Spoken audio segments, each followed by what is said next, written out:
रूह जब बेदार होती है जवानों में, उकाबी रूह जब बेदार होती है जवानों में, नजर आती है उनको अपनी मंजिल आसमानों में। যৌবন কালে যৌবনের অবস্থায় আমি আপনি যেই কাজ অতি সহজে করে ফেলি, অতি সহজে করতে পারি, সম্পন্ন করতে পারি, সেই কাজ আমরা বাল্যকালে তো করতেই পারি না, কিন্তু বার্ধক্যে উপনীত হওয়ার পরও সেই কাজ আমাদের পক্ষে সেই স্বাচ্ছন্দ্যের সঙ্গে, সেই উদ্দীপনার সঙ্গে, সেই সক্রিয়তার সঙ্গে, সেই অ্যাক্টিভের সঙ্গে আমাদের পক্ষে সম্ভব হয় না। এই জন্য যৌবনকাল এই তিনটি ধাপের মধ্যে সবচাইতে বেশি গুরুত্বপূর্ণ এবং ইম্পর্টেন্স তার রয়েছে। তাই আল্লাহ তাবারক ওয়া তাআলা কোরআন মাজিদের মধ্যে, নবী মুহাম্মদ রাসূলুল্লাহ সাল্লাল্লাহু আলাইহি সাল্লাম হাদিসের মধ্যে এই যৌবনকালের অনেক গুরুত্ব মাহাত্ম্য আলোচনা করেছে। আপনি দেখেন ইব্রাহিম আলাইহিস সালাতু ওয়াস সালামকে আল্লাহ তাবারক ওয়া তাআলা যৌবন এবং নবযুবক বলে আখ্যায়িত করলেন। আপনি উঠান সূরা আম্বিয়া সূরা নম্বর 21 আয়াত নম্বর 60, কালু সামিনা ফাতান ইয়াযকুরুহুম ইউকালু লাহু ইব্রাহিম। আমরা জানি, আমরা অনেক জায়গায় জালসায় মাওলানাদের মুখ থেকে আমরা শুনেছি ইব্রাহিম আলাইহিস সালাতু ওয়াস সালাম সেই দেবদেবীর পূজা এবং মূর্তির পূজাকে পছন্দ করতেন না, যদিও তার জন্ম এক এমন পরিবেশে হয়েছিল যেই পরিবেশে সবাই মূর্তি পূজারী ছিল, সবাই দেবদেবীর সামনে মাথা নত করত। এমনকি তার নিজের পরিবার, তার ফ্যামিলি এবং তার নিজের পিতা সে নিজের হাতে মূর্তিকে তৈরি করত এবং তৈরি করে বাজারে নিয়ে গিয়ে বিক্রি করত। ইব্রাহিম আলাইহিস সালামের সেই সমস্ত কাজ পছন্দ ছিল না। একদিন তিনি একটি সুবর্ণ সুযোগ পেলেন, যখন সেই ইব্রাহিম আলাইহিস সালামের পরিবেশে যারা, সেই সমাজে যারা বসবাস করত, যারা মূর্তি এবং দেবদেবীর পূজা নিয়ে ব্যতিব্যস্ত ছিল, তারা একদিন মেলায় উপস্থিত হলো। বাড়িঘর ছেড়ে তারা নিজের দেবালয় এবং যেই উপাসনালয় ছিল, যেইখানে বিভিন্ন ধরনের মূর্তি রাখা ছিল, দেবদেবী রাখা ছিল, তারা সেটাকে ত্যাগ করে তারা মেলায় পৌঁছে গেল। মেলা থেকে ফিরে এসে তাদের নিয়ম ছিল সেই উপাসনালয় এসে উপস্থিত হয়ে মূর্তির সামনে মাথা নত করবে, তার সামনে ভক্তি অর্চনা করবে, পূজা পাঠ করবে, তারপর তারা নিজ নিজ বাড়ি ফিরে যাবে। তারা যখন সেই মেলায় পৌঁছে গেল, ইব্রাহিম আলাইহিস সালাম একটি সুবর্ণ সুযোগ পেলেন। ইব্রাহিম আলাইহিস সালাম সেই উপাসনালয় পৌঁছে গিয়ে দেবদেবীকে একদিক থেকে বলতে লাগলেন, হে তোমার সামনে কলা রাখা আছে, তোমার সামনে এই অমুক খাবার রাখা রয়েছে, তুমি খাও না কেন? তুমি এক্ষুনি তোমাকে খেতে হবে। ইব্রাহিম আলাইহিস সালাম যখন তাদেরকে খেতে বললেন, তাদের মধ্যে তো কোনো রকমের শক্তি ছিল না, কারণ তাদেরকে তো এই সব মানুষেরাই নিজের হাতে তৈরি করত, তৈরি করে তার সামনেই তারা মাথা নত করত। তাদের সামনে যখন কোনো শক্তি ছিল না, কথা বলার শক্তি নেই, উত্তর দেওয়ার কোনো শক্তি নেই, তখন ইব্রাহিম আলাইহিস সালাম রাগান্বিত হয়ে একটি কুড়োল উঠালেন এবং কুড়োল উঠিয়ে একদিক থেকে সমস্ত দেবদেবীকে ভাঙতে লাগলেন। সমস্ত দেবদেবীকে ভাঙচুর করে ফেললেন। ভাঙচুর করার পর হোবাল নামী এক দেবী, হোবাল নামী একটি দেবতা, সবচাইতে বড় দেবতা এবং দেবতার সম্রাট তারা তাকে মানত, সেই দেবতার ঘাড়ে সেই কুড়োলটাকে ইব্রাহিম আলাইহিস সালাম রেখে দিলেন, বাড়ি ফিরে গেলেন। এই সমাজের লোকেরা মেলা থেকে ফিরে এসে যখন উপাসনালয়ে এসে উপস্থিত হলো, নিজ দেবদেবীর সামনে মাথা নত করার জন্য, পূজা অর্চনা করার জন্য, তারা দেখতে পেল, আরে আমাদের দেবদেবীর এই অবস্থা, আমাদের দেবদেবীর এই অবস্থা, একটা হাত এদিকে পড়ে আছে, একটা পা এইদিকে পড়ে আছে, একটা চোখ অন্যদিকে পড়ে আছে, তার মাথা মুন্ড একদিকে পড়ে আছে। তারা রাগান্বিত হয়ে বলতে কে করেছে, কার এতটা স্পর্ধা যে এই দেব দেবীগুলোর এই অবস্থা করেছে। আমাদের ভগবানের সঙ্গে এই অপমানজনক কাজ কারা করেছে?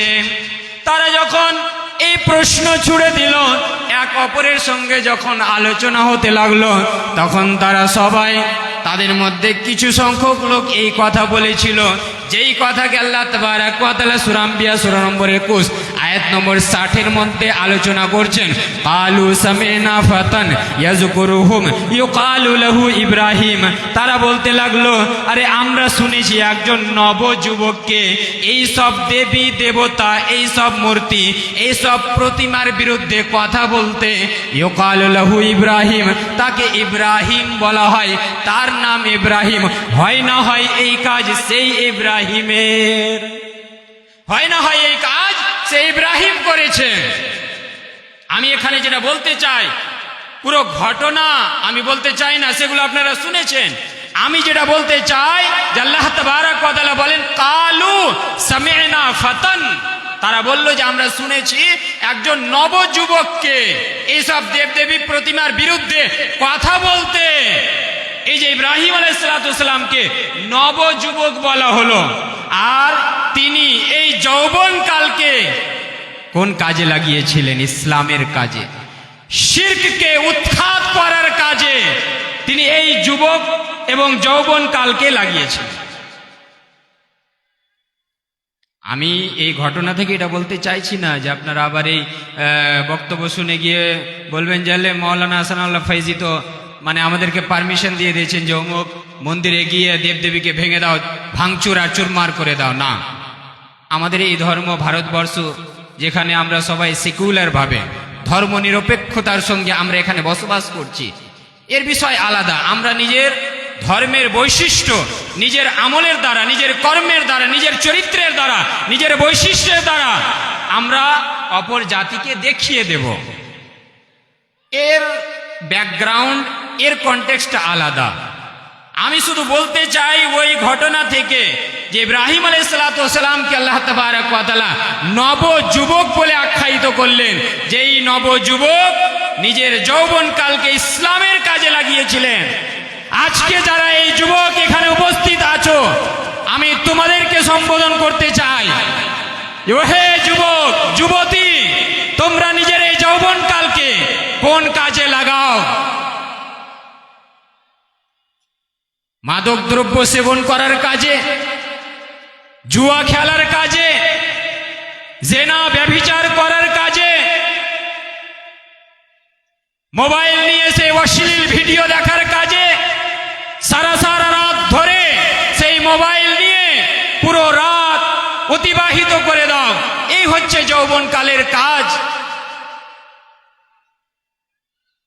যুবকের দ্বারা ইসলামের যতটা জয়গান হয়েছে, ইসলাম যতটা এগিয়ে গিয়েছে, অন্য কোনো মানুষের দ্বারা, অন্য কোনো বয়সের ব্যক্তিদের দ্বারা হয়নি।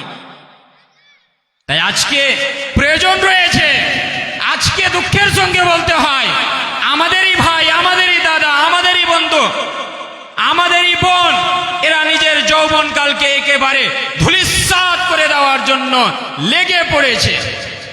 নিজের যৌবনকে অশ্লীল ভিডিও দেখে দেখে নিজের শরীরকে, নিজের শক্তিকে, নিজের এনার্জি লেভেলকে শেষ করে দিচ্ছে। ইসলামের জন্য এরা আর কি কাজ করবে? ইসলামিক হিস্ট্রিকে আপনি উঠিয়ে দেখুন, 15 বছর বয়স হয়নি, কিন্তু ইসলামের কাজের জন্য সেই যে ইসলাম এবং কুফরের বিরুদ্ধে যুদ্ধ হয়েছিল, কাফের এবং মুসলিমদের মাঝে যে যুদ্ধ হয়েছিল, সেই যুদ্ধের একটা কনটেক্সট আছে। এমনিতেই যুদ্ধ হয়নি। যখন কাফেরেরা অ্যাটাক করেছে, তখন নবী সাল্লাল্লাহু আলাইহি ওয়াসাল্লাম সাহাবা ইকরামরা ডিফেন্স করেছেন। সেই যুদ্ধে অংশগ্রহণ করার জন্য 15 বছর বয়স হয়নি, সাবালক হয়নি, নবী সাল্লাল্লাহু আলাইহি ওয়াসাল্লামের কাছে এসে বলছেন, ইয়া রাসূলুল্লাহ, আমি যুদ্ধে অংশগ্রহণ করতে চাই। নবী সাল্লাল্লাহু আলাইহি ওয়াসাল্লাম বলছেন, তোমার জন্য পারমিশন নেই, তোমার এখন বয়স হয়নি, তুমি এখন ছোট ছেলে। সে নিজের বৃদ্ধাঙ্গুলের উপরে দাঁড় হয়ে আল্লাহর নবী সাল্লাল্লাহু আলাইহি ওয়াসাল্লামকে বলছেন, ইয়া রাসূলুল্লাহ, আমি সমস্ত বড় ব্যক্তি যারা রয়েছে, যারা যুদ্ধের ময়দানে পারদর্শী, এদের সঙ্গে তালে তাল মিলিয়ে আমি যুদ্ধ করতে পারদর্শী, এক্সপার্ট আমি করতে চাই। এই ছিল ইমানি স্পিরিট। আজকে আমাদের যুবক কোথায়? মদের আড্ডায়। আজকে আমাদের যুবক কোথায়? সেই ডিজিটাল মোবাইল নিয়ে, অ্যান্ড্রয়েড মোবাইল নিয়ে সেই অশ্লীল ভিডিও দেখতে ব্যতিব্যস্ত, যৌবনকে একেবারে ধূলিসাৎ করে দিচ্ছে। ইসলাম তাকিয়ে রয়েছে ব্রাদারান ইসলাম, সম্মানীয় উপস্থিতি, আপনাদের দিকে, যে আপনারা আসুন ইসলামের দিকে। ইসলামের অনেক কাজ বাকি রয়েছে, আপনাদের যুবকের দিকে তাকিয়ে রয়েছে ইসলাম। আমি যেটা বলছিলাম যে ইব্রাহিম আলাইহিসসালামকে আল্লাহ তাবারক ওয়া তাআলা নবযুবক বলে সম্বোধন করলেন। শুধু তাই নয়, এই যুবকদের ঘটনা আপনি পাবেন, উঠান সূরা কাহফ সূরা নম্বর 18 আয়াত নম্বর 13। আসহাবুল কাহফের ঘটনা, বিস্ময়কর ঘটনা, আশ্চর্যজনক ঘটনা। দিকিয়ানুস নামে একজন বাদশাহ, আমি সংক্ষিপ্ত আকারে একেবারে ইনশর্ট আপনাদের সামনে বলছি। দিকিয়ানুস নামে একজন বাদশাহ, সে নিজের তত্ত্বাবধানে থাকা, নিজের রাজত্বের আন্ডারে যারা ছিল তাদের সবাইকে নিজের ইবাদত, নিজের পূজা পাঠ করার জন্য বাধ্য করেছিল, যে আমার সামনে মাথা নত করতে হবে, আমাকে সাজদা করতে হবে, আমাকে খালিক এবং মালিক এবং রব বলে মেনে নিতে হবে। সেই দিকিয়ানুস নামী বাদশার বিরুদ্ধে কিছু নবযুবক তার বিরুদ্ধে রুখে দাঁড়িয়েছিল। তারা এক বাক্যে তার প্রতিবাদ করেছিল যে আমাদের খালিক, আমাদের মালিক, আমাদের রাজিক, আমাদের রব, আমাদের সব কিছুর ব্যবস্থাপনাকারী আল্লাহ রাব্বুল আলামিন, আমাদের মাথা নত হবে সেই আল্লাহ রাব্বুল আলামিনের সামনে। আমরা সাজদা করতে পারি সেই আল্লাহ রাব্বুল আলামিনকে। তোমার সাজদা, তোমার সামনে মাথা নত করা, আমরা এটাকে মেনে নেব না। তারা তার বিরুদ্ধে প্রতিবাদ করেছিল, রুখে দাঁড়িয়েছিল। যখন দিকিয়ানুস নামী বাদশার বিরুদ্ধে এরা প্রতিবাদ করলো, রুখে দাঁড়ালো, তখন দিকিয়ানুস বাদশাহ বলল, এদেরকে হত্যা করে দাও, যেখানে পাও এদেরকে ধরে হত্যা করে দাও। সেই নবযুবকেরা, তাদেরও নিজের জানের ভয় ছিল। তারা নিজের জানকে বাঁচাতে গিয়ে একটা পাহাড়ের গুহায় গিয়ে তারা আশ্রয় নিয়েছিল। এবং সেই গুহাতে আল্লাহ তাবারক ওয়া তাআলা, আপনি একটু ভাবুন, 1 বছর নয়, 2 বছর নয়, 3 বছর নয়, বরং আল্লাহ তাবারক ওয়া তাআলা 309 বছর ধরে তাদেরকে সেই পাহাড়ের গুহায় ঘুমন্ত অবস্থায় রেখে দিয়েছিলেন। সুবহানাল্লাহ। এরাও তো যুবক ছিল। এরা নিজের যৌবনকালকে কোন কাজে লাগিয়েছিল?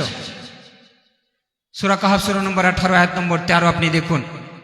নাহনু নাকুসু আলাইকা নাবাহুম বিল হক ইন্নাহুম ফিতয়াতুন আমানু বিরাব্বিহিম ওয়াজিদনাহুম হুদা। নাহনু নাকুসু আলাইকা নাবাহুম বিল হক। হে নবী সাল্লাল্লাহু আলাইহি সাল্লাম, আমি আল্লাহ তাবারক ওয়া তাআলা আপনার সামনে এই সমস্ত যুবকদের ঘটনা সত্য এবং সঠিক রূপে, পরিষ্কার রূপে আপনার সামনে বর্ণনা করছি। ইন্নাহুম ফিতয়াতুন আমানু, এরা কিছু প্রকার এবং কিছু অংশ, এরা কয়েকজন মিলে, নবযুবক কয়েকজন মিলে দিকিয়ানুস নামী বাদশার বিরুদ্ধে রুখে দাঁড়িয়েছিল।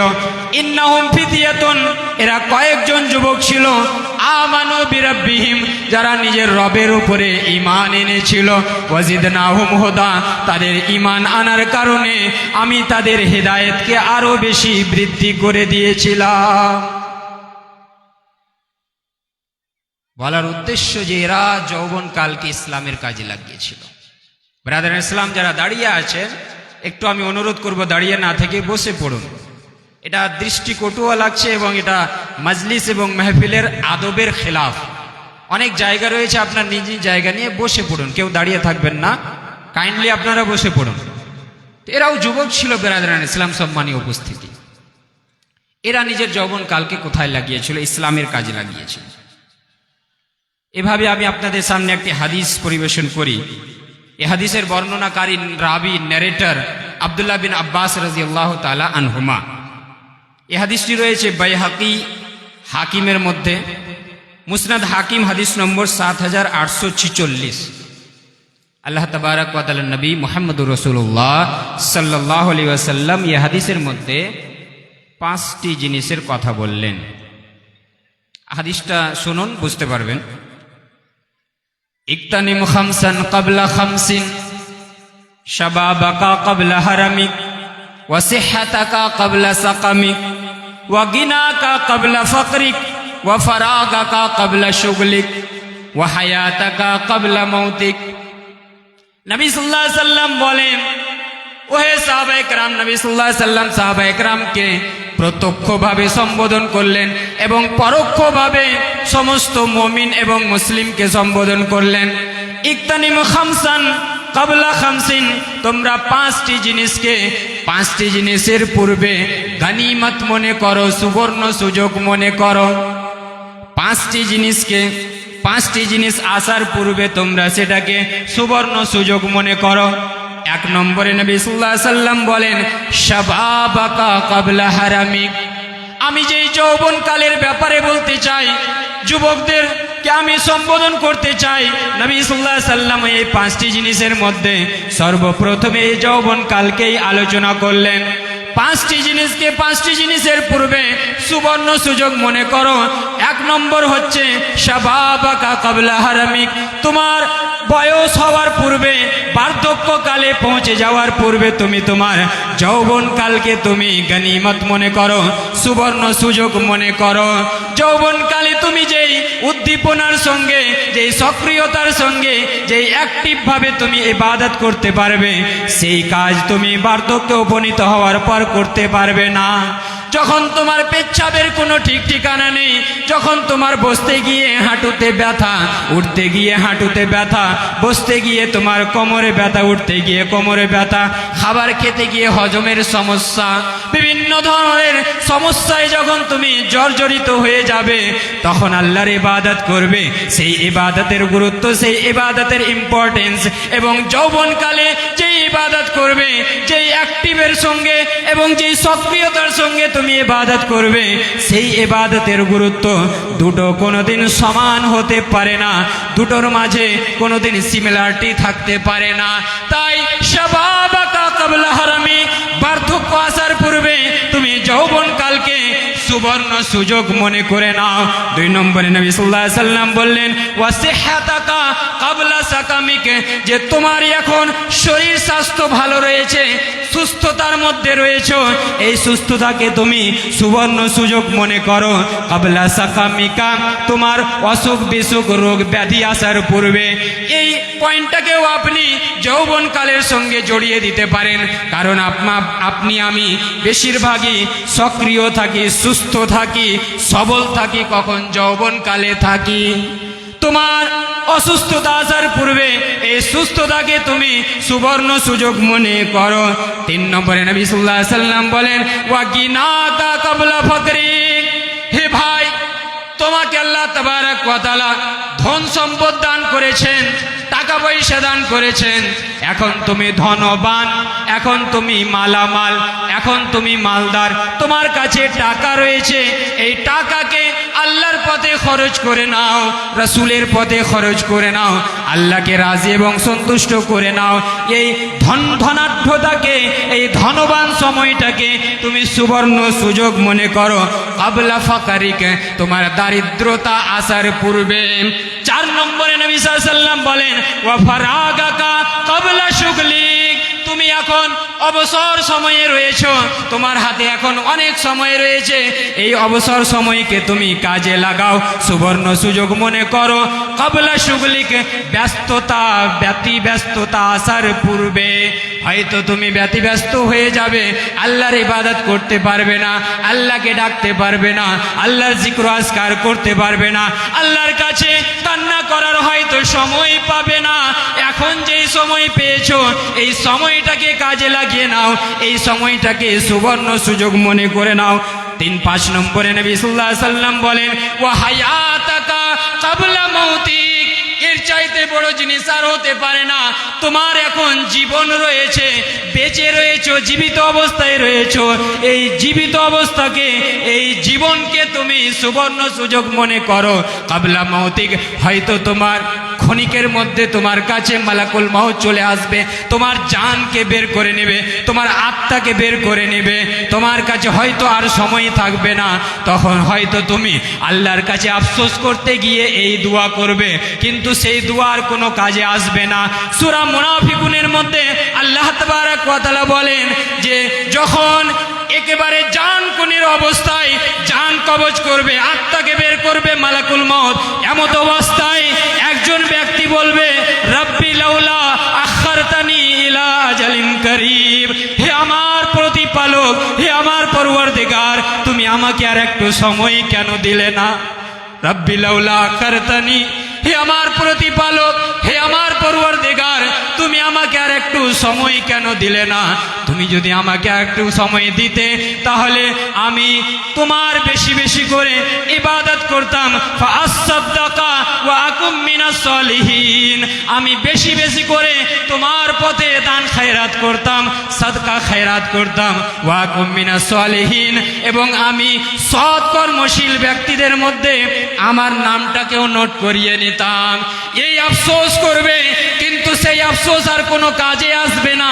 জানকুনির অবস্থায় যখন আমরা পৌঁছে যাই, যখন আল্লাহ তাবারক ওয়া তাআলার হুকুম হয়ে যায়, মালাকুল মউত চলে আসে, আমার আত্মাকে এই বের করবে, ওই বের করবে, এই অবস্থায় আপনি যতই দোয়া করেন, যতই তওবা করেন, যতই ক্ষমা প্রার্থনা করেন, তখন কোনো কাজে আসবে না, কোনো কাজে আসবে না।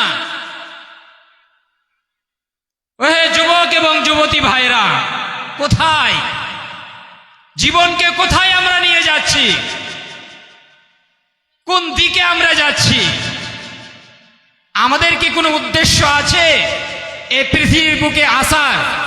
না শুধু জন্তুর মতো খাওয়া দাওয়া পান করা, মৌজ মস্তি করা, আর বাস এই পৃথিবীকে বিদায় জানিয়ে চলে যাওয়া? না, এটা তো আমাদের উদ্দেশ্য না। আমরা তো মুসলমান না। আমি তো সব মুসলমান ভাইকে সম্বোধন করছি। আপনাদের সবার, আমাদের সবার তো বিশ্বাস, ইয়াকিন এবং ভরসা, তাওয়াক্কুল রয়েছে, ঈমান রয়েছে আল্লাহ তাবারক ওয়া তাআলার উপর, আখিরাতের উপর, জান্নাত জাহান্নামের উপর। তাহলে আমাদের ভয় কেন হয় না? সেই মোবাইল নিয়ে যখন আমরা প্রাইভেসির অবস্থায় থাকি, একাকিত্বর অবস্থায় থাকি, এবং সেই অশ্লীল ভিডিওতে আমরা যখন মত্ত হয়ে যাই, তখন আমাদের ভয় কেন হয় না যে আমি একা নির্জনে রয়েছি, কিন্তু আল্লাহ তাবারক ওয়া তাআলা আমাকে দেখছেন? ইনশাআল্লাহ একটা হাদিস আপনাদের সামনে আমি বর্ণনা করব শেষের দিকে। নির্জনে একাকিত্ব অবস্থায় যে গুনাহ করে, সেই গুনাহ কতটা ভয়ঙ্কর। আমাদের ভয় কেন হয় না? আমাদের ভয় হওয়া উচিত। নবী সাল্লাল্লাহু আলাইহি সাল্লাম বললেন যে 5টি জিনিসকে, 5টি জিনিস আসার পূর্বে তোমরা কি মনে করো? সুবর্ণ সুযোগ মনে করো। তার মধ্যে নবী সাল্লাল্লাহু আলাইহি সাল্লাম 1 নম্বরে বললেন, শাবাবাকা ক্বাবলা হারমিক, তোমার যৌবন কালকে, তোমার বার্ধক্য কাল আসার পূর্বে। এভাবে আরেকটি হাদিস শুনুন, তিরমিজি হাদিস নম্বর 2416, লা তাজুলু কদমা ইবনে আদম মিন ইনদি রাব্বিহি ইয়াওমাল কিয়ামাতি হাত্তা ইউসআলা আন খামসিন। সেই হাসরের ময়দান, সেই কিয়ামত দিবস, মহাপ্রলয় দিবস, যেখানে সবাই নাফসি নাফসির অবস্থায় থাকবে, সবাই নিজের ব্যাপারেই শুধু ভাববে। আমরা সেই কিয়ামতের ভয়ঙ্করতা সম্পর্কে, কিয়ামতের ভয়াবহতা সম্পর্কে অনেক শুনেছি। সূরা আবাসা ওয়া তাওয়াল্লা শেষের দিকে আল্লাহ তাবারক ওয়া তাআলা বলেন, ইয়াউমা ইয়াফিরুল মারউ মিন আখি, যেই মহাপ্রলয় দিবসে একজন ভাই নিজের ভাইয়ের কাছ থেকে পলায়ন করবে, পালাবে। ওয়া উম্মিহি ওয়া আবি, একজন ছেলে নিজের মায়ের কাছ থেকে, নিজের পিতার কাছ থেকে পালাবে।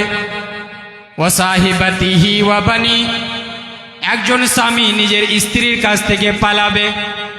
একজন পিতা নিজের ছেলের কাছ থেকে পালাবে। এই পৃথিবীর বুকে এই যতগুলো সম্পর্ক এবং আত্মীয়র কথা বলা হলো, এদের এক অপরের সঙ্গে কতই না নিবিড় সম্পর্ক থাকে, সুসম্পর্ক থাকে, মধুর সম্পর্ক থাকে। একজন পিতা নিজের ছেলেকে কতই না ভালোবাসে, একজন ছেলে নিজের পিতাকে কতই না ভালোবাসে, একজন স্বামী নিজের স্ত্রীকে কতই না ভালোবাসে, একজন স্ত্রী নিজের স্বামীকে কতই না ভালোবাসে। কিন্তু সেই মহাপ্রলয় দিবস এতটাই ভয়ঙ্কর দিবস হবে, হাসরের ময়দান এতটাই ভয়াবহ হবে, ভাই ভাইয়ের কাছ থেকে পালাবে, ছেলে মায়ের কাছ থেকে, পিতার কাছ থেকে পালাবে, স্বামী স্ত্রীর কাছ থেকে পালাবে এবং পিতা নিজের ছেলের কাছ থেকে পালাবে।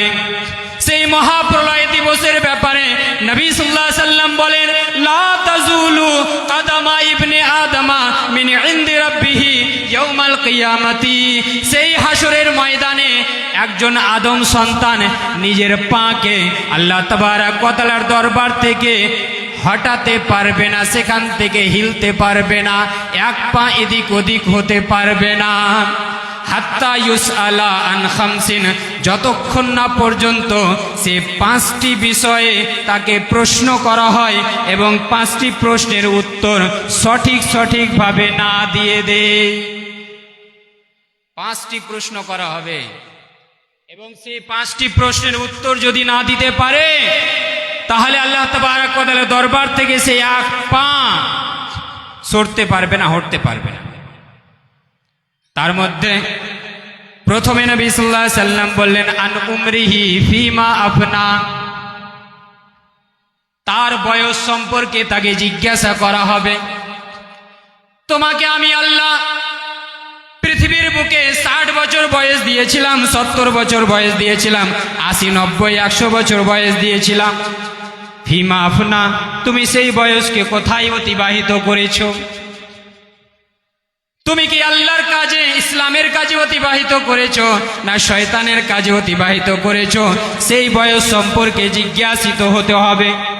2 নম্বরে আল্লাহ তাবারক ওয়া তাআলা প্রশ্ন করবেন, ওয়া আন শাবাবিহি ফিমা আবলা, তোমাকে আমি যৌবনকাল দিয়েছিলাম, শক্তিশালী বানিয়েছিলাম, পাওয়ারফুল বানিয়েছিলাম, বলশালী বানিয়েছিলাম, তোমার শক্তি ছিল, উদ্দীপনা তোমার মধ্যে ছিল, সক্রিয়তা তোমার মধ্যে ছিল, কিন্তু তুমি এই যৌবনকালকে কিভাবে তুমি বিলীন করে দিয়েছো?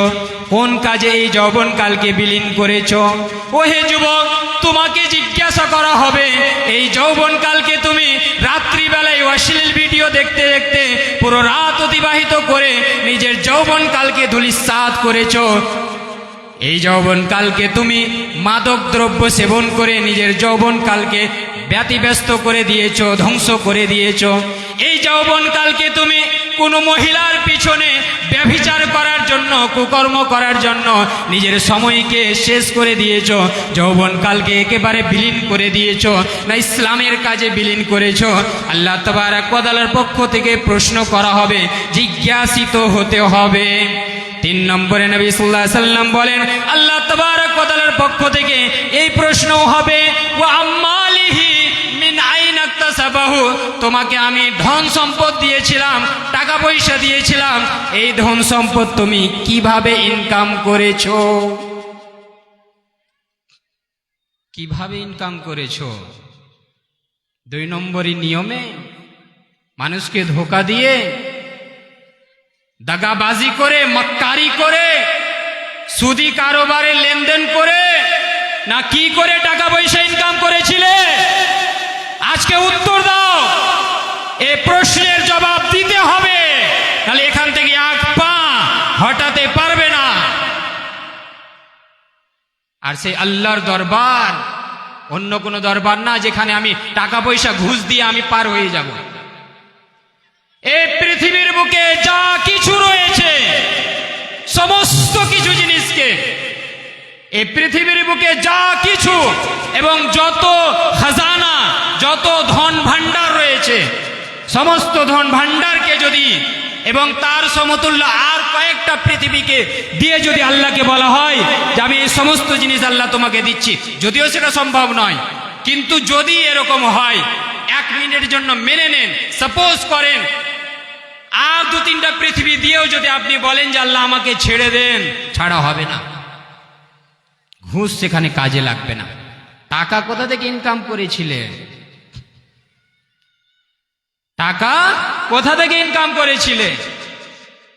আজকে দুঃখের সঙ্গে বলতে হয়, আজকে সুদি লেনদেন আস্তে আস্তে আম হয়ে যাচ্ছে, ছড়িয়ে যাচ্ছে আমাদের সমাজে। মহিলার একটা দলের টাকা বন্ধন ব্যাংক মহিলারা করে বেড়াচ্ছে। আমরা বারবার বক্তব্যের মাঝে কোরআন হাদিসের কথা আমরা বারবার শুনি যে একজন যদি সুদের একটা দিরহাম, 1 টাকা যদি খায়, ভক্ষণ করে, তাহলে তার নিম্নমানের গুনাহ হচ্ছে নিজের মায়ের সঙ্গে ব্যভিচার করা। নাউজুবিল্লাহি মিন যালিক। মুসলমান তো দূরের কথা, একজন মানুষ যেই ধর্মের অনুসারী হোক না কেন, একজন মানুষ কোনোদিন এটা ভাবনাও চিন্তাও করতে পারে, নিজের ব্রেনে কনসেপ্ট আনতে পারে যে যেই মায়ের পেট থেকে আমি জন্ম নিয়েছি তার সঙ্গে আমি এই কুকর্ম করব? নবী সাল্লাল্লাহু আলাইহি ওয়াসাল্লাম বললেন এটা ছোট গুনাহ, এর চাইতেও বড় গুনাহ হচ্ছে একটা দিনার, একটা দিরহাম খাওয়া। এগুলো শোনার পরেও আমরা সুদি কারবার কিভাবে করি? আমাদের মন কিভাবে মেনে নেই? আমাদের আত্মা কিভাবে মেনে নেই? আমাদের শরীরে, আমাদের হৃদয়ে কম্পন সৃষ্টি হয় না কেন? আমি যদি বলি তাহলে আপনাদের কথা তেতো লাগবে। আপনি একটা বিজনেস করছেন, তিজারত করছেন, ব্যবসা করছেন, আপনাকে কে অনুমতি দিল যে আপনি লোন নেবেন, আর লোন নিয়ে আপনি সেই সুদের টাকা দিয়ে আপনি লোন পরিশোধ করবেন নিজের ব্যবসাকে বাড়ানোর জন্য, ব্যবসাকে বড় করার জন্য? আপনার জন্য সেই সুদ কি হালাল হয়ে গেল? আপনার ব্যবসা বড় করার জন্য আপনি যে লোন নিলেন, আপনার জন্য সেই সুদের টাকা কি হালাল হয়ে গেল, বৈধ হয়ে গেল? হবে না বৈধ। আপনি সেই 2 নম্বরই কাজ করে টাকা পয়সা ইনকাম করে মসজিদে একটা এসি লাগিয়ে দিলেন, আপনার টাকা হালাল হয়ে যাবে? হবে না। আমি বলে যাচ্ছি হবে না, দায়িত্ব নিয়ে বলে যাচ্ছি হবে না। আপনি 2 নম্বরই নিয়মে, যেইভাবে 2 নম্বরই নিয়ম হোক না কেন,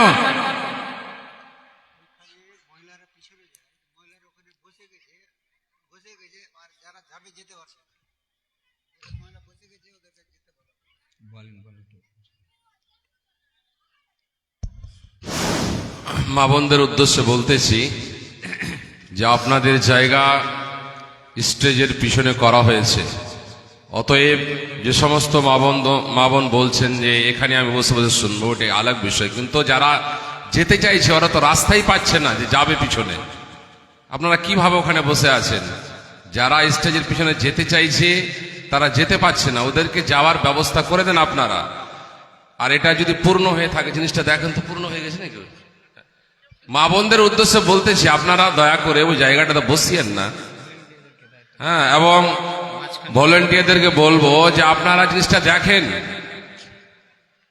মা বোনদের জায়গাটা কি পরিস্থিতি হয়ে আছে, আপনারা জিনিসটা একটু দেখেন। এখানে বক্তব্যের মাঝে ডিস্টার্ব হচ্ছে, অতএব আমি বক্তাকে আর লেট না করিয়ে আমি কথা শেষ করছি। আসসালামু আলাইকুম। সম্মানীয় উপস্থিতি, যেটা বলছিলাম, 3 নম্বরে আল্লাহ তাবারাক ওয়া তাআলা প্রশ্ন করবেন, ওয়া আম্মালিহি মিন আইনা ইকতাসাবাহু, তুমি সেই টাকা পয়সা ধন সম্পদ কোথা থেকে ইনকাম করেছো? আমি যেটা বলছিলাম যে আপনি টাকা পয়সা 2 নম্বর নিয়মে উপার্জন করলেন, আপনি মসজিদ বানিয়ে দিলেন, এসি লাগিয়ে দিলেন, টাইলস লাগিয়ে দিলেন, মসজিদের ইমামের বেতন আপনি দিচ্ছেন, জালসা লাগিয়ে দিলেন, জালসার পিন্ডাল এবং মঞ্চ আপনি সাজিয়ে দিলেন, আপনি সবকিছু খরচ বহন করলেন। আপনার এই টাকা হালাল হবে না, হবে না, হবে না।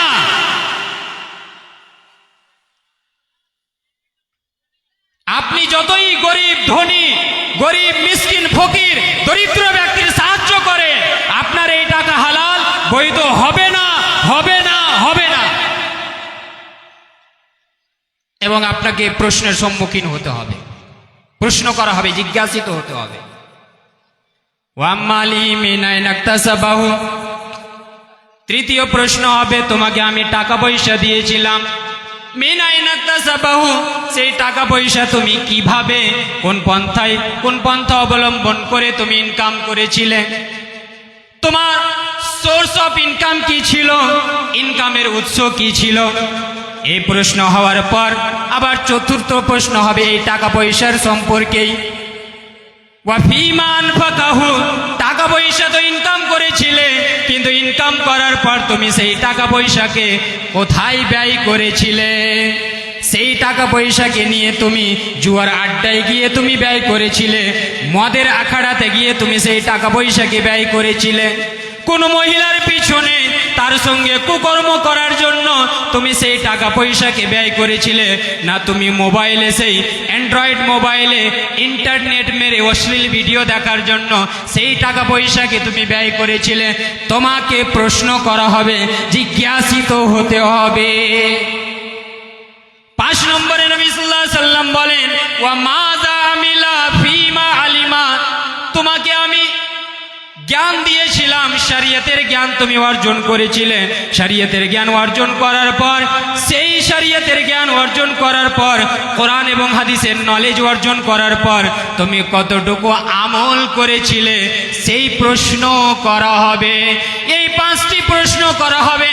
এই 5টি প্রশ্ন করার পর যদি জবাব দিতে পেরে যায় তাহলে প্রত্যেক আদম সন্তান সেখান থেকে হটতে পারবে, সরতে পারবে। যদি জবাব না দিতে পারে তাহলে সে আল্লাহর দরবার থেকে এক পা এদিক ওদিক করতে পারবে না। তার মধ্যে আল্লাহ তাবারাক ওয়া তাআলার নবী মুহাম্মদুর রাসূলুল্লাহ সাল্লাল্লাহু আলাইহি সাল্লাম বললেন, ওয়ান শাবাবিহি ফীমা আবলা, আমি তোমাকে যৌবন কাল দান করেছিলাম, এই যৌবন কালকে তুমি কোথায় বিলীন করেছিলে। यही उम्र है तू कर ले गलती से मिस्टेक। এগুলো গান গেয়ে তুমি নিজের যৌবন কালকে নষ্ট করেছিলে না কোথায়? আপনি বলবেন যে মৌলানা সাহেব গান গাইছে, কোরআন এবং হাদিসের মজলিস স্টেজে এসে গান গাইছে। না, আমি বোঝানোর জন্য। আর আজকাল গান মুখস্থ করার প্রয়োজন হয় না। মৌলানার বাড়ি হোক, আলিমের বাড়ি হোক, জালিমের বাড়ি হোক, জাহিলের বাড়ি হোক, আর কেউ তোয়াক্কা করে না। মান সম্মান আর নেই এখন। আলিম বসে থাকে, সেখানে একদম সিগারেট বের করে পুরোটা আলিমের মুখে গিয়ে ঢুকছে, কোনো ধ্যান নেই, ডোন্ট কেয়ার। আমি নিজের বাপের টাকা দিয়ে সিগারেট পান করছি, আলিম বসে আছে না সর্দার বসে আছে না মডেল বসে আছে, আমার কি যায় আসে? ওই আলিমকে আমাকে টাকা দিয়েছে সিগারেট কেনার জন্য, আমি নিজের বাপের টাকা দিয়ে ইনকাম করে আমি নিজে খাচ্ছি, আমাকে দেখার কি প্রয়োজন রয়েছে? আমি একবার এক জালসায় বলেছিলাম, এক জায়গায় এই যে আপনার বটতলা মিস্ত্রি টোলা, সেখানে আমরা অনেক আলিম বসে আছি একটা চায়ের দোকানে। সেই চায়ের দোকানে কিছুক্ষণ বসা আমাদের হয়ে গেছে, একটু সময়টা বেশি হয়ে গেছে। একজন এসে বলছে যে, কমানজি মৌলভী সাহেব তোমরা কত্তা পাহাড় বসে রহিবা, এক যারা উঠো, আমরা এক যারা বিড়ি টিড়ি খাবো। তোমরা বসে রহিবে তো আমরা বিড়ি টিড়ি কেমন করে খাবো? এই হচ্ছে আমাদের অবস্থা, সমাজের অবস্থা। আর আজকে আমরা বলি যে আমাদের উপরে এই অত্যাচার, ওই অত্যাচার, এই জালিম বাদশাহ আমাদের উপরে আধিপত্য জমাচ্ছে। জমাবে না কেন? আজকে তো আমরা ওই অবস্থা নিজের কর্মের জন্যও করেছি। তো যেটা বলছিলাম সম্মানীয় উপস্থিতি, যে আমাদেরকে এই যৌবনকালকে ইসলামের কাজে লাগাতে হবে। এবার আসুন আমি একটু আপনাদের সামনে কয়েকটি পয়েন্ট বলি যেগুলোর কারণে আমাদের সমাজ অবক্ষয়ের দিকে যাচ্ছে, অধপতনের দিকে যাচ্ছে। 1 নম্বর, মাদক সেবন, মদ পান করা। আগে এই আয়াতটি শুনে নেন, সূরা মায়দা সূরা নম্বর 5 আয়াত নম্বর 90।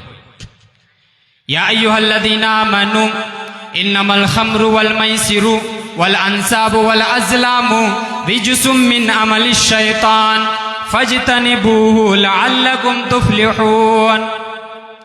আল্লাহ তাবারাক ওয়া তাআলা এখানে মুমিন ব্যক্তিদেরকে সম্বোধন করলেন, ইয়া আইয়ুহাল্লাযীনা আমানু, এই ঈমানদারগণ, ইন্নামাল খামরু, নিশ্চয় মদ, ওয়াল মাইসিরু, জুয়া, ওয়াল আনসাবু, এবং দেব দেবী প্রতিমার যেই আখাড়া উপাসনালয় ওয়াল আজলাম এবং যেই দেবদেবীর নামে যেই তীর বের করা হয়, লটারি বের করা হয়, এই সমস্ত জিনিস রিজসুম মিন আমালিশ শয়তান, শয়তানের কাজকর্ম এবং অপবিত্র কাজকর্ম এবং শয়তানের কাজকর্ম, শয়তানের কৃত, শয়তানের কার্যকলাপ। ফাজতানিবুহু লাআল্লাকুম তুফলিহুন, হে ইমানদারগণ এই সমস্ত জিনিস থেকে নিজেকে বিরত রাখো, নিজেকে বাঁচিয়ে রাখো। লাআল্লাকুম তুফলিহুন, যাতে করে তোমরা সফল কাম হয়ে যাও। এখানে আল্লাহ তাবারক ওয়া তাআলা প্রথম নম্বরে বললেন ইন্নামাল খামরু, নিশ্চয় মদ শয়তানের কাজ এবং মদ হচ্ছে অপবিত্র জিনিস। মানে অপবিত্র বলতে এই দিক দিয়ে যে এটা মানুষের হৃদয়কে কলুষিত করে দেয়, অপবিত্র করে দেয়। কিন্তু একটা মাসলা আমাদেরকে মনে রাখতে হবে, মদ স্বয়ং প্রত্যেক মদ অপবিত্র হতে পারে না, অপবিত্র হতে পারে, পবিত্র হতে পারে, কিন্তু হারাম। এই মাসলাটা বুঝতে হবে, অপবিত্র এবং পবিত্র হতে পারে কিন্তু হারাম, হারাম হতে কোনো সন্দেহ নেই। মদ পবিত্র হতে পারে। আপনারা ভাববেন যে মদ কি করে পবিত্র হতে পারে? আপনি যদি আঙ্গুর থেকে মদ তৈরি করলেন, আপনি আখ থেকে, কুশিয়ার থেকে আপনি মদ তৈরি করলেন, তাহলে সেই মদ কি অপবিত্র নয় কিন্তু হারাম। আঙ্গুর অপবিত্র নয়, আঙ্গুর ফল, আখ অপবিত্র নয়, এজন্য সেটা অপবিত্র হবে না, কিন্তু সেটা পান করা হারাম আপনার আমার জন্য, যদি সেখানে নেশা তৈরি হয়ে যায়। কিছু জিনিস এমন আছে যে সেখানে যদি অপবিত্র কোনো জিনিস মিশ্রিত করে দেওয়া হয়, মিশিয়ে দেওয়া হয়, তাহলে সেটা অপবিত্র হবে। আসসালামু আলাইকুম। বালিয়াডাঙ্গার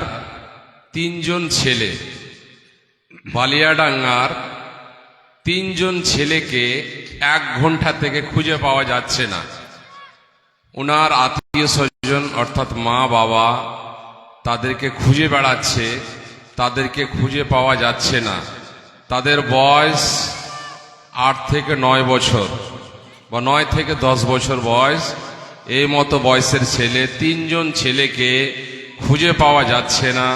তো মাইকের আওয়াজ আমার যতদূর মাশাআল্লাহ পেয়ে গেছে, বারবার করে ভাইকে আমি ডিস্টার্ব করছি, বলছি আমাদের মারুফ মশহুর বক্তা, প্রভাবশীল বক্তা জাজিজ সাহেব আসলে জায়গা দেওয়া সম্ভব হবে না, অতএব ভলেন্টিয়ারদেরকে বলবো সমস্ত চেয়ার আপনাদেরকে উঠাতে হবে। এটা এখন থেকে উঠতেই হবে, যে হতো এটাতে আগে থেকে কাঁড়িয়ে পাড়ার ব্যবস্থা করেন। ওখানে আপনারা একটা মিস্টেক করলেন, পিছনে যে হতো জায়গা আছে আপনারা ওখানেই মহিলাকে বসিয়ে দিলেন, এটা কিন্তু আপনাদের মিস্টেক হলো। অতএব পুরোটাই চেয়ারটাকে উঠান চেষ্টা করুন। ভলেন্টিয়ারদেরকে বলবো পুরো চেয়ার আপনারা উঠান এখান থেকে, আর পূর্ণ কাঁড়ি বিছাবার চেষ্টা করুন। ঠিক আছে, বারবার করে ডিস্টার্ব করা হচ্ছে। আসসালামু আলাইকুম। এই যে ছেলেদেরকে খুঁজে পাওয়া যাচ্ছে না, এদের অ্যানাউন্সমেন্ট করাটাই অপরাধ। কেন খুঁজে পাওয়া যাবে না? আর এদের না খুঁজে পাওয়া যাওয়াটাই সঠিক। মাতা পিতা হিসাবে তো আপনারা দায়িত্ব পালন করেন না, মেলা ঠেলাতে পৌঁছে দেন, পাঠিয়ে দেন নিজের ছেলে মেয়েকে। জালসা শুনতে তো পাঠান না, মেলা ঠেলা পাঠান। আপনার মেয়ে বেপর্দা হয়ে বেরিয়ে এসেছে, লিপস্টিক পাউডার লাগিয়ে মেকআপ করে বেরিয়ে এসেছে, আপনার মাতা পিতা হিসাবে কোনো দায়িত্ব নেই? আমি যে এতগুলো হাদিস বর্ণনা করছি, আপনার মাতা পিতা হিসাবে আপনাকে জিজ্ঞাসা করা হবে না?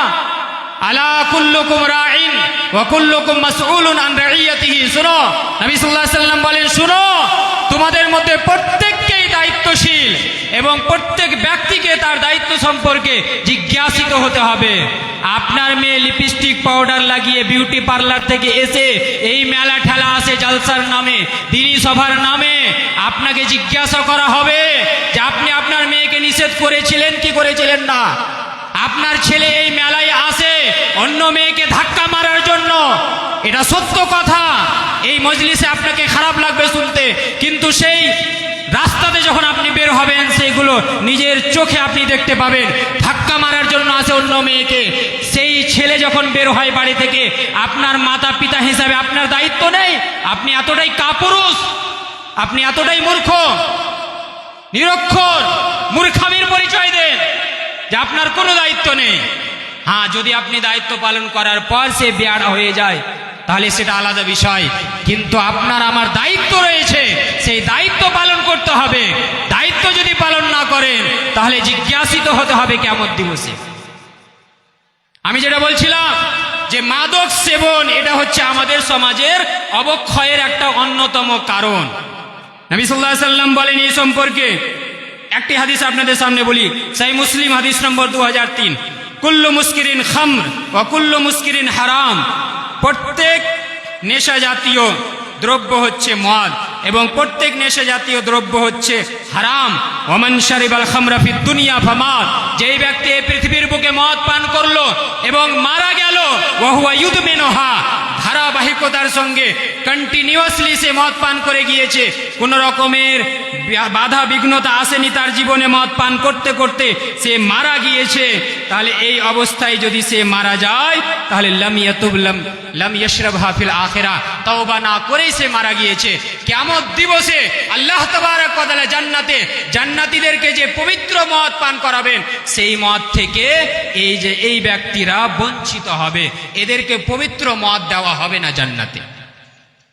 আমরা মুমিন মুসলমান হিসাবে এটা চাই যে আমরা সেই পবিত্র মদ থেকে বঞ্চিত হয়ে যায়? কখনোই চাই না।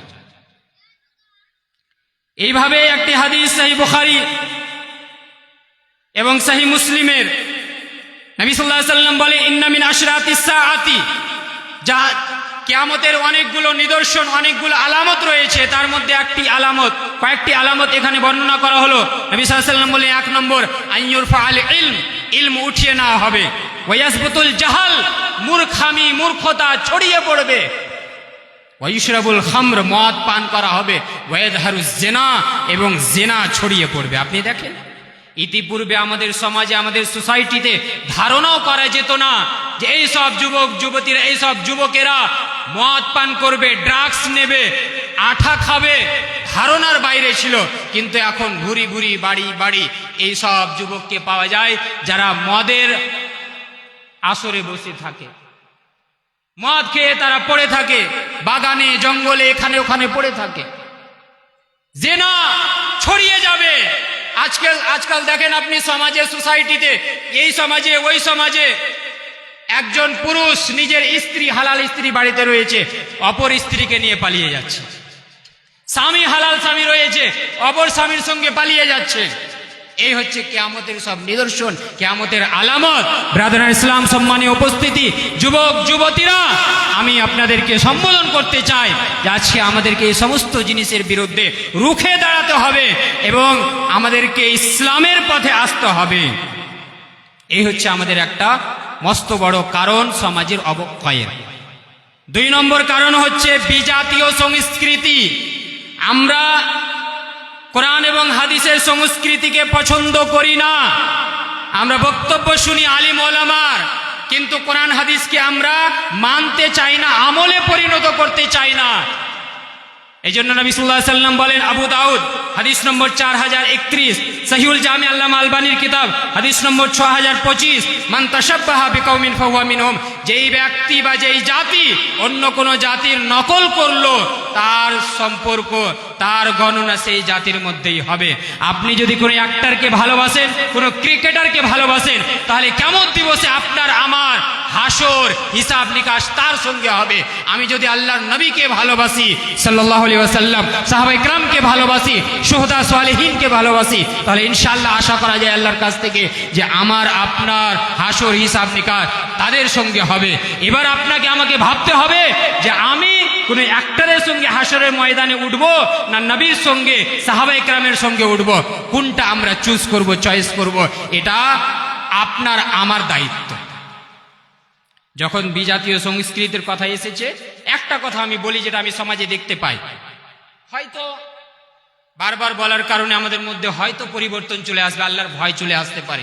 বলা যায় না কার মুখ থেকে কোন কথা শুনে মানুষের মধ্যে ভয় চলে আসে।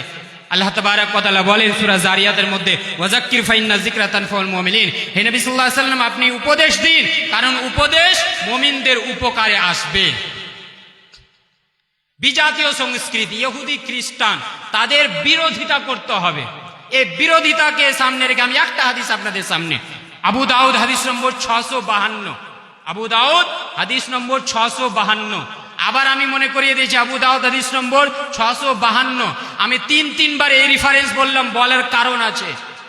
কারণ হচ্ছে এই, নবী সাল্লাল্লাহু আলাইহি ওয়াসাল্লাম বলেন, খালিফুল ইয়াহুদ ফাইন্নাহুম লা ইউসাল্লুনা ফি নিআলিহিম ওয়ালা খিফাফিহিম।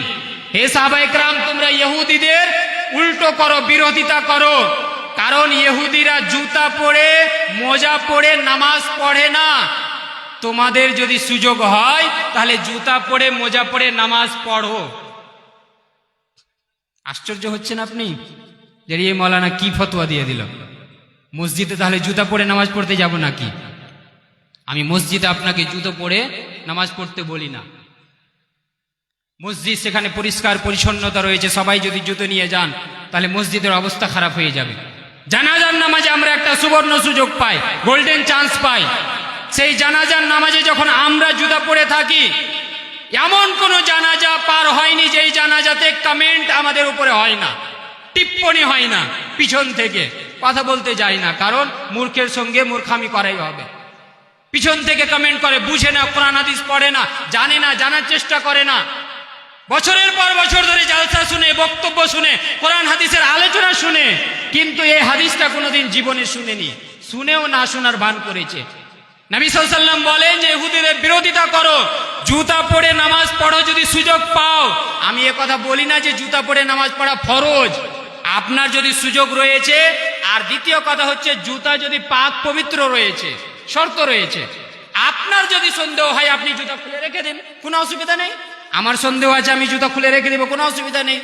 কিন্তু আপনার যদি কনফিডেন্স আছে, আপনি কনফার্ম যে আমার জুতা পাক পবিত্র, তাহলে আপনি জুতা পরে জানাজার নামাজ পড়লে গেলে ইহুদি এবং খ্রিস্টানদের বিরোধিতা করতে গিয়ে ইনশাআল্লাহ আমি বলে যাচ্ছি যে আপনি আর বেশি নেকি পাবেন। কিন্তু আমরা আজও এই হাদিসটা বুঝতেই পারলাম না। আবু দাউদ হাদিস নম্বর 652 নোট করে নেন এবং গিয়ে দেখুন হাদিস আছে কি নাই। যারা আপনাদেরকে অন্ধকারে রেখেছে, ভুল বুঝিয়ে রেখেছে, যারা কোরআন এবং হাদিসের কথা পরিষ্কারভাবে প্রকাশ্যভাবে আলোচনা করতে চায় না, তাদের কথা না শুনে আপনি হাদিসটা গিয়ে দেখুন। এবং হাক্কানি উলামায়ে কেরাম যারা সঠিক কথা বলে, তাদের কথাতে আপনি কান দেন। কোরআন এবং হাদিসকে অগ্রাধিকার দিতে হবে, কোনো আলিমকে অগ্রাধিকার দিতে হবে না। সানাউল্লাহ ফাইজির বিন্দু পরিমাণ কোনো মূল্য নেই। মৌলানা জারজিস আনসারী সাহেবের শরিয়তে বিন্দু পরিমাণ কোনো মূল্য নেই।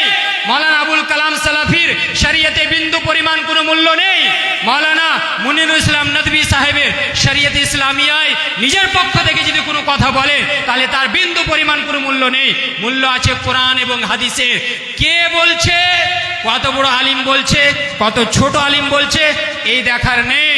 হাদিস দেখতে হবে, হাদিসের ব্যাখ্যা দেখতে হবে, হাদিসের বিবরণ দেখতে হবে।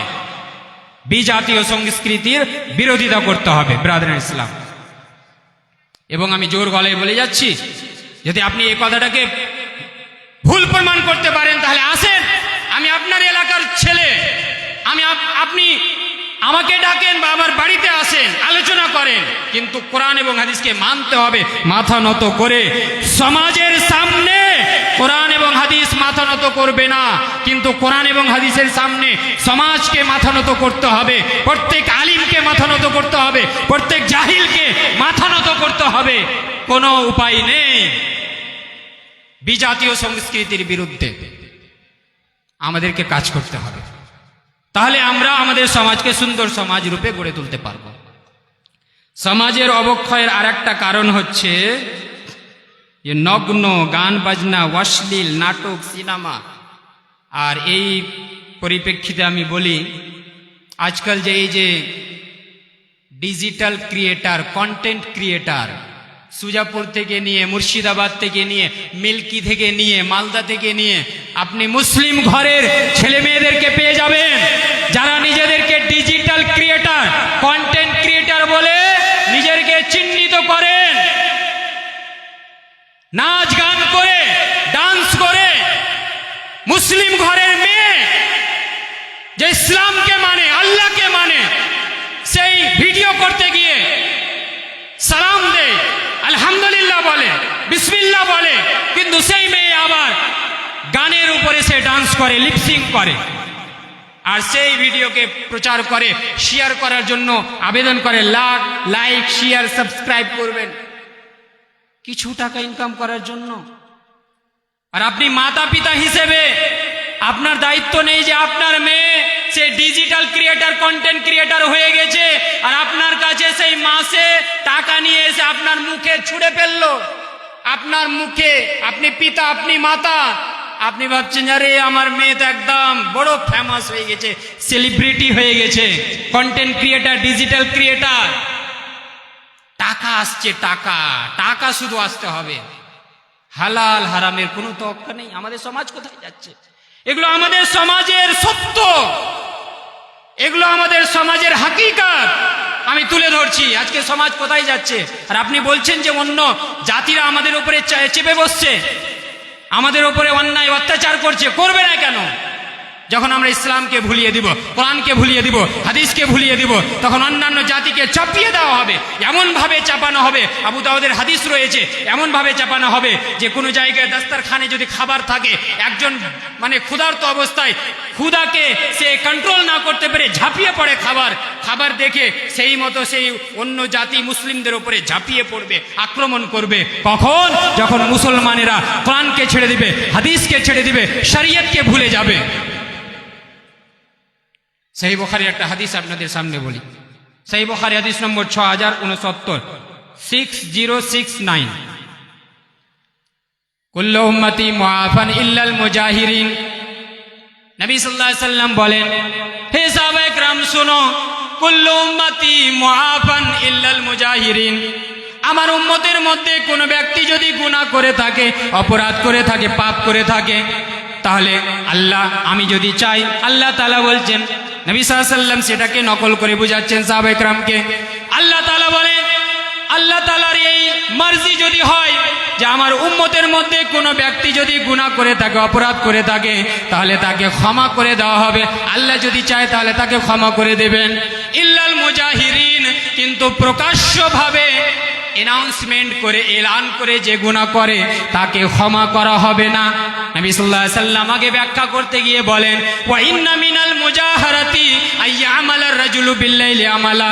প্রকাশ্যে এটা যে একজন ব্যক্তি রাত্রি বেলায় কোনো গুনার কাজ করলো, মদ পান করলো, অথবা জেনা করলো, ব্যভিচার করলো, অথবা চুরি করলো, অথবা ডাকাতি করলো, কিছু করলো, কোনো একটা গুনার কাজ করলো, সকাল করলো, ওয়াকাদ সাতারাহুল্লাহু আলাইহি, আল্লাহ তাবারাক ওয়া তাআলা সেই গুনার উপরে পর্দা ফেলে দিয়েছিল।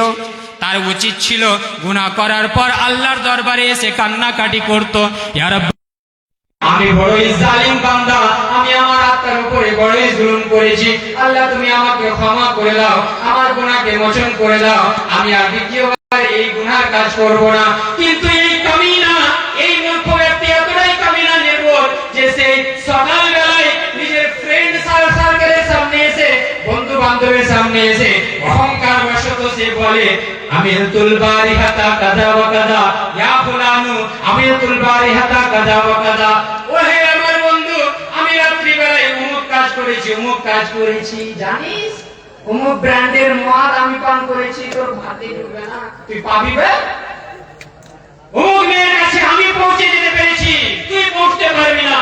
এই ধরনের অহংকার করে, আমি সত্যতা তুলে ধরছি সমাজে। এই অহংকার যারা করে, আল্লাহ নবী সাল্লাল্লাহু আলাইহি সাল্লাম বলে, এই প্রকাশ্যভাবে এলানভাবে অ্যানাউন্সমেন্ট করে যে গুনাহ করে, তার গুনাহকে ক্ষমা করা হবে না। সকালবেলায় তার গুনাহে আল্লাহ পর্দা ফেলে দিয়েছিল, কিন্তু সেই সকাল করে ইয়াকশিফু সিতরাল্লাহি আনহু, আল্লাহ সেই পর্দাকে সে চাপ চাপ করে দেয়, ছিঁড়ে ফেলে দেয়, আর মানুষের সামনে অহংকার করে বলে। এই অহংকারকারী প্রকাশ্যভাবে গুনাহ করা, যে গুনাহ করে তাকে আল্লাহ তাআলা কখনোই ক্ষমা করবেন না। এবার আপনি ভাবুন, আপনার স্ত্রী কন্টেন্ট ক্রিয়েটার, আপনার স্ত্রী ডিজিটাল ক্রিয়েটার, সে গানের উপরে লিপসিং করে সে ভিডিও ছাড়ে, আপনার মেয়ে গানের উপরে ডান্স করে ভিডিও ছাড়ে, আপনার ছেলে সেই গানের উপরে ডান্স করে অশ্লীল ভিডিও ছাড়ে, আপনার আপনার ছোট ভাই আপনার ছোট বোন সব কাজ করে, আপনি কোনোদিন নিষেধ করলেন না, আপনি কোনোদিন তাকে বাধা দান করলেন না। আপনি কি ভাবছেন শুধু সেই গুনাহগার, সেই মুজরিম, সেই অপরাধী আপনাকে জিজ্ঞেস করা হবে না? আপনাকেও জিজ্ঞাসা করা হবে। তোমাদের প্রত্যেককেই দায়িত্বশীল এবং প্রত্যেক ব্যক্তিকে তার দায়িত্ব সম্পর্কে জিজ্ঞাসিত হতে হবে, ছাড়া হবে না। সবাইকে জিজ্ঞেস করা হবে, যার যতটা দায়িত্ব, যার যতটা ভূমিকা, রোল সমাজে, পরিবেশে, পরিবারে রয়েছে, তাকে জিজ্ঞাসিত হতে হবে। ব্রাদার ইসলাম, তাই আমাদের উচিত হবে যে আমরা এই সমস্ত কাজ থেকে যেন বাঁচি। আমার সময় ঘনিয়ে আসছে, আমি একটা হাদিস আপনাদের সামনে বলি। এই তো বললাম প্রকাশ্যভাবে যারা গুনাহ করে, প্রকাশ্যভাবে যারা গুনাহ করে তাদের এই অপরাধ, তাদেরকে আল্লাহ তাআলা ক্ষমা করবেন না। আর আমি বলেছিলাম শেষের বেলা একটা হাদিস বলবো, নির্জনে, প্রাইভেসিতে, একাকিত্ব অবস্থায় যখন আপনি আমি থাকি, সেই অবস্থায় যদি আমরা গুনাহ করি তাহলে সেই গুনাহ কি অবস্থা হবে? আজকাল বলার অপেক্ষা রাখে না এই mobile. Privacy and high speed of net, high speed of data are very dangerous.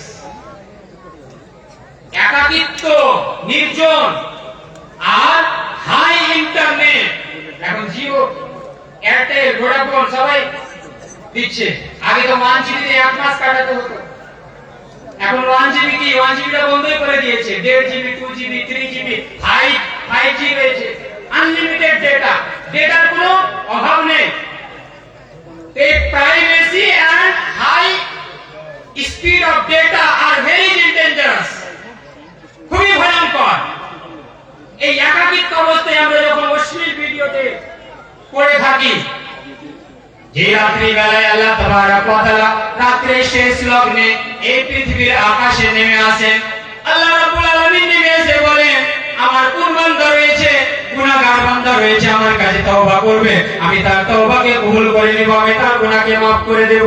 কোন এমন বান্দা রয়েছে নিজের প্রয়োজনীয় কথা আমার সামনে তুলে ধরবে, আমি তার প্রয়োজনকে মিটাবো, আমি তার সমস্ত রকমের দুঃখ কষ্টকে মিটিয়ে দেব।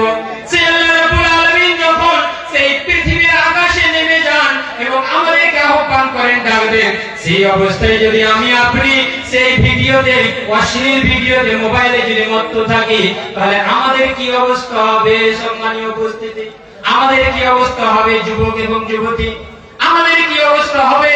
সেই নির্জনে আমরা যদি গুনাহ করি তাহলে আমাদের কি অবস্থা হবে? একটা হাদিস আমি আপনাদের সামনে বলি, সুনান ইবনে মাজাহ হাদিস, সাওবান রাদিয়াল্লাহু তাআলা আনহু থেকে বর্ণিত। তিনি বলেন যে নবী সাল্লাল্লাহু আলাইহি ওয়াসাল্লাম বলেন, লা আলামান্না আকওয়ামান মিন উম্মতি ইয়াতুনা ইয়াওমাল কিয়ামাতি বিহাসানাতি আমসালি জিবালি তিহামাতা বিদা ফায়াজআলুল্লাহু আযজা ওয়া জাল্লা হাবাআম মানসুরা। নবী সাল্লাল্লাহু আলাইহি ওয়াসাল্লাম বললেন, হে সাহাবায়ে কেরাম শোনো, আমি ওই সমস্ত আমার উম্মতের মধ্যে সমস্ত ব্যক্তিদেরকে ভালো করে জানি, ইয়াতুনা ইয়াউমাল কিয়ামাতি, যারা কিয়ামত দিবসে আসবে। কিভাবে আসবে? ইয়াতুনা ইয়াউমাল কিয়ামাতি বিহাসানাতিন আমসালি জিবালি তিহামাতা বিদা। কিয়ামত দিবসে আমার উম্মতের মধ্যে যারা এমন ভাবে নেকি নিয়ে আসবে, পাহাড়ের সমপরিমাণ নেকি নিয়ে উপস্থিত হবে। তিহামা পাহাড়, একটা নির্দিষ্ট পাহাড়, উদাহরণ দিতে গিয়ে নবী সাল্লাল্লাহু আলাইহি ওয়াসাল্লাম বললেন, তিহামা নামক একটি পাহাড় রয়েছে, সেই তিহামা নামক পাহাড়ের সমান নেকি নিয়ে আমার উম্মতের এক ব্যক্তি আল্লাহর দরবারে হাসরের ময়দানে উপস্থিত হবে। কিন্তু আল্লাহ তাবারক ওয়া তাআলা সেই পাহাড়ের সমপরিমাণ নেকিকে ফায়াজআলুল্লাহ আযজা ওয়া জাল্লা হাবাআম মানসুরা, এই সমস্ত নেকি আল্লাহ তাবারক ওয়া তাআলা উড়ন্ত ধূলিকণায় পরিণত করে দিবেন।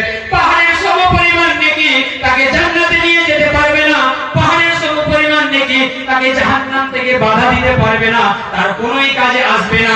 এই ভয়ঙ্কর বাণী যখন সাওবান রাদিয়াল্লাহু তাআলা আনহু শুনলেন, তখন সাওবান রাদিয়াল্লাহু তাআলা আনহু নবী সাল্লাল্লাহু আলাইহি ওয়াসাল্লামকে জিজ্ঞেস করলেন, ইয়া রাসূলুল্লাহ সিফহুম লানা জাল্লিহিম লানা আল্লাহ নাকুনা মিনহুম।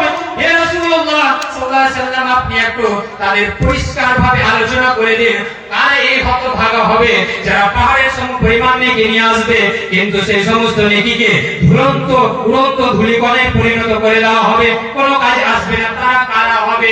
হয়তো না জানি, না জানতে গিয়ে হয়তো আমরাও সেই গুনাহগার হয়ে যেতে পারি।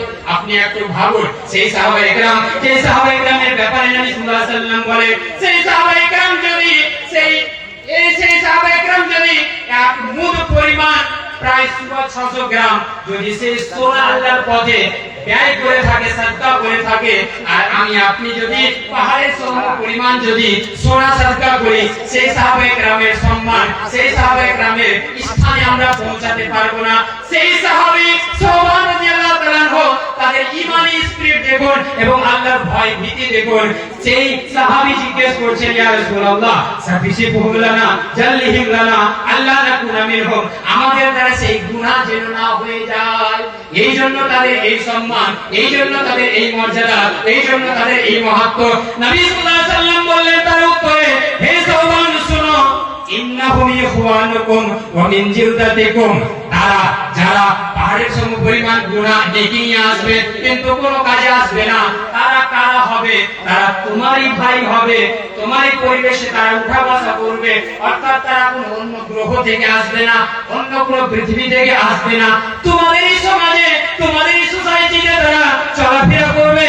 কিন্তু তারা তাদের মধ্যে আরেকটা গুণ থাকবে যে তারা ওয়ায়াখুযুনা মিনাল লাইলি কামা তাখুযুন, তারা রাত্রি বেলা উঠে তাহাজ্জুদের নামাজ আদায় করবে।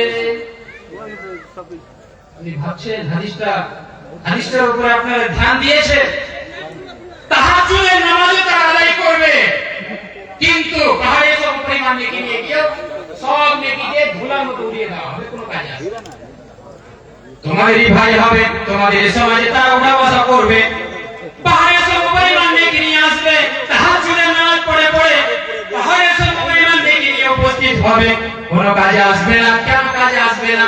তাদের মধ্যে একটা অপরাধ থাকবে, একটা গুনাহ থাকবে, ভয়ঙ্কর গুনাহ। সেই গুনাহ হচ্ছে ওয়ালাকিন্নাহুম ইযা খালু বিমাহারিমিল্লাহি ইনতাহাকুহা, যখন তারা নির্জনে যাবে, প্রাইভেসি তারা যখন পাবে, একাকিত্ব অবস্থায় থাকবে, তখন তারা বলবে, আরে আমি এখন তো আমাকে কেউ দেখছে না, এখন তো আমি মাওলানা সানাউল্লাহ ফাইজি না, মানুষের সামনে তো আমি এখন বক্তব্য দিচ্ছি না, এখন তো আমি অমুক মাওলানা না, এখন তো আমি অমুক ধুমুক মাওলানা না, এখন তো আমি সরদার না, এখন তো আমি মোল্লা না, এখন তো আমি কোন মেম্বার না, এখন আমাকে কেউ দেখতে পাচ্ছে না।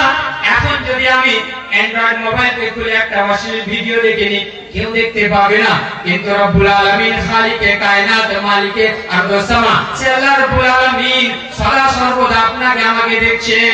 সেই একাকিত্ব অবস্থায়, নির্জনে, প্রাইভেসির অবস্থায় যে গুনাহ করবে, সেই গুনাহ করার কারণে, এই একটি অপরাধ করার কারণে পাহাড় সমপরিমাণ নেকি হওয়া সত্ত্বেও তাকে জাহান্নামে যেতে হবে। এই নেকি কোনোই কাজে আসবে না। দেখলেন সম্মানীয় উপস্থিতি, ব্রাদার ইসলাম, আর আজকাল এই একাকিত্ব অবস্থায় নির্জনে গুনাহ করাটা খুবই সহজ হয়ে গেছে। ব্যভিচার করা, জিনা করা, এই মোবাইল এসে খুব সহজ হয়ে গেছে। মোবাইলের অনেকগুলো ভালো দিক রয়েছে, অনেকগুলো ভালো দিক। মোবাইলের বক্তব্য শুনে, আলিমার বক্তব্য শুনে অনেকে সংশোধন করে নিয়েছে নিজের জীবনে, কিন্তু আবার অনেকে গুনার সমুদ্রে ডুবে গিয়েছে, এই মোবাইলের কারণে।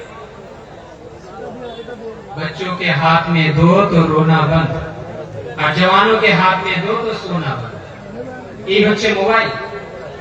বাচ্চাকে দিলে সঙ্গে সঙ্গে কান্নাকাটি বন্ধ, আর যুবকদের হাতে দিয়ে দেন রাত্রিবেলায় ঘুমানো বন্ধ, পুরো রাত অতিবাহিত হয়ে যায়, ঘুম আসে না এই মোবাইলের কারণে। এই মোবাইল ভালো দিক রয়েছে, খারাপ দিক রয়েছে, আমাদেরকে সেই খারাপ দিকটাকে ছাড়তে হবে। প্রত্যেক জিনিসেরই পজিটিভ নেগেটিভ দিক রয়েছে। একটা চাকু, সেই চাকু দিয়ে আপনি সবজি কাটবেন, ভালো জিনিস, কোনো অসুবিধা নেই। মাংস কাটবেন মেহমানের জন্য, বাড়ির জন্য, খাবার জন্য, কোনো অসুবিধা নেই। সেই চাকু দিয়ে আপনি একটা মানুষের গলা কেটে দিবেন, ভয়ঙ্কর অপরাধ।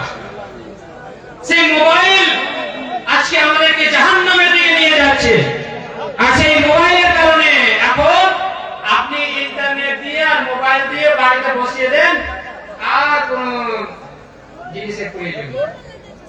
মুরগা, মুসাল্লাম, পোলাও, বিরিয়ানি চাইতে একটা পছন্দনীয় জিনিস হচ্ছে যে প্রাইভেসি আর high speed of data, internet. তাই বলার উদ্দেশ্য, আজকে আমাদেরকে এইসব জিনিসগুলো ভাবতে হবে যে আজকে আমাদের যুবক যুবতীরা কোথায় যাচ্ছে। আজকে যুবক যুবতীদের মধ্যে একটা জিনিস দেখতে পাওয়া যায়, বেপর্দা, অশ্লীলতা। সেই রণ্যযোগের রাস্তা থেকে যখন আমি আসছিলাম 2 দিনই, কালকেও আজকে আসার জায়গা নেই, এইদিকে দোকান বসার অনুমতি দেয়নি, ওইদিকে দোকান বসিয়েছে। আমরা এই তো মুসলমান, 2 দিনের ইনকামের জন্য আমরা জলসার মেহফিলকে, জলসার পরিবেশকে আমরা নষ্ট করতে চাই, কোরআন এবং হাদিসের পরিবেশকে আমরা নষ্ট করতে চাই। দ্বীনি মাজলিসের নামে আমরা যে সব গুনাহ করে অপরাধ করি, সেই গুনাহের গ্রেড অনেক বেশি, অনেক বেশি। আপনি একটা গুনাহের মজলিসে গিয়ে গুনাহ করবেন, সেই গুনাহ, আর জলসার নামে আপনি একটা গুনাহ করবেন, সেই গুনাহের মধ্যে অনেক পার্থক্য রয়েছে। জলসার নামে আপনি মেলা ঠেলার নামে বের হচ্ছেন বাড়ি থেকে, আর লিপস্টিক পাউডার মেকআপ করে বিউটি পার্লার থেকে এসে আপনি বের হচ্ছেন, আর আপনি ছেলে যুবক, আপনি বের হচ্ছেন সেই মেয়েকে ধাক্কা মারার জন্য। নবী সাল্লাল্লাহু আলাইহি ওয়াসাল্লাম কি বলেন, ভয়ঙ্কর বাণী, সেই মুসলিমের হাদিস। নবী সাল্লাল্লাহু আলাইহি ওয়াসাল্লাম বলেন, নিসাউন কাসিয়াতুন আরিয়াতুন মুমিলাতুন মাইলাত রুউসুহুন্না কাসনিমাতিল বুখতিল মাইলা লা ইয়াদখুলুনাল জান্নাতা ওয়া লা ইয়াজিদুনা রিহাহা ওয়া ইন্না রিহাহা লা ইউজাদু মিন মাসিয়াতি কাদা ওয়া কাদা। নবী সাল্লাল্লাহু আলাইহি ওয়াসাল্লাম বলেন, কিয়ামত যখন নিকটবর্তী হয়ে যাবে, কিছু মহিলার আবির্ভাব হবে, কাসিয়াতুন, তারা কাপড় পরে থাকবে, আরিয়াতুন, দেখতে একেবারে উলঙ্গ। আজকে ফ্যাশনের নামে, অধিকারের নামে, অ্যাক্টিং এর নামে, আজকে আমাদের কাজের নামে মেয়েদেরকে উলঙ্গ করতে আমরা ব্যতিব্যস্ত। পর্ন স্টার শব্দ দিচ্ছেন, স্টার, প্রস্টিটিউশন এবং প্রস্টিটিউশনের কাজ, এগুলো আগে বলা হতো, এখন সেটাকে স্টার নাম দেওয়া হচ্ছে, সেটাকে গ্লোরিফাই করা হচ্ছে, নরমালাইজেশন করা হচ্ছে। এগুলো নরমাল বিষয়। অ্যাক্টিং এর নামে একজন ছেলে একজন মেয়ের কাছে ভিড়তে পারে, কাছে আসতে পারে। আমার মুসলিম ঘরের মেয়ে, মুসলিম ঘরের ছেলে, একজন মেয়ের বিয়ে হয়েছে, তার স্বামী হয়েছে, কিন্তু সে অপর একটা অবিবাহিত ছেলের সঙ্গে, কন্টেন্ট ক্রিয়েটর, সে তার সঙ্গে সে ভিডিও বানায়। তার স্বামী এতটাই কাপুরুষ, মূর্খ এবং কামিনা, সে কি করে এটা সহ্য করতে পারে যে তার স্ত্রী অপর ছেলের পার্টি টিপে দিবে, অপর ছেলের সঙ্গে ডান্স করবে, অপর ছেলের সঙ্গে অশ্লীল ভিডিও বানাবে। স্বামী হয়ে কি করে সে সহ্য করতে পারে? মুসলিম ঘরের হয়ে কি করে সহ্য করতে পারে? আজকে আমরা কোথায় বিরাজমান করছি? নিসাউন কাসিয়াতুন আরিয়াতুন, কিছু মহিলার আবির্ভাব হবে যারা কাপড় পরে থাকবে কিন্তু দেখতে সম্পূর্ণ উলঙ্গ। আরিয়াতুন মুমিলাতুন মাইলাত, তারা বিউটি পার্লার থেকে এসে মেকআপ করে তারা ছেলেদেরকে নিজের দিকে আকর্ষিত করবে, নিজেরাও ছেলের দিকে আকর্ষিত হয়ে যাবে। আমি হাদিসের অনুবাদ করছি, নিজের কথা বলি না। পুরুষদেরকেও নিজের দিকে আকর্ষিত করবে, তারাও পুরুষের দিকে আকর্ষিত হয়ে যাবে। এবং তার একটা চিহ্ন হবে, রুউসুহুন্না কাসনিমাতিল বুখতিল মাইলা, তাদের এই চুল, তাদের এই হেয়ার, তাদের এই মাথার চুল, মাথার এই কেশর হেয়ার স্টাইল, তারা এমন ভাবে হেয়ার স্টাইল করবে, তারা এমন ভাবে নিজের খোপ্পা তৈরি করবে, বেনি তৈরি করবে যে উটের কুজের মতো উঠে থাকবে। বিভিন্ন রকমের হেয়ার স্টাইল আমরা করি না? অমুক হিরোইন হেয়ার স্টাইল কেমন করে, সেই হেয়ার স্টাইল আজকে আমি করব। অমুক জালসাতে তো ওই হেয়ার স্টাইল করেছিলাম, আজকে এই অ্যাক্ট্রেস, এই অভিনেত্রী, এই হিরোইনের নকল